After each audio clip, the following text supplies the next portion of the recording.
Excise Minister Kyrmen said the department envisions becoming one of the biggest wine suppliers in India. When asked about the government's decision to legalize homemade wine, he said it has been a good initiative and has helped many of the winemakers in the state. He said the government will give a free hand to people for those who want to make wine making, as the license and paperwork can be provided. Meanwhile, the minister further said the department is proposing digitalization to check revenue leakage, if any.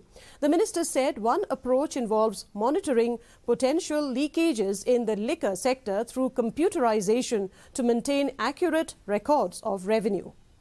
Don't have it with me, but I believe that it's a good thing we have introduced, and as I've just mentioned, that hopefully this will be benefiting for them. Then we will try to fulfill the if there is anything of support from our department, we'll always be with them. Actually, leakage, as of now, we have no proof.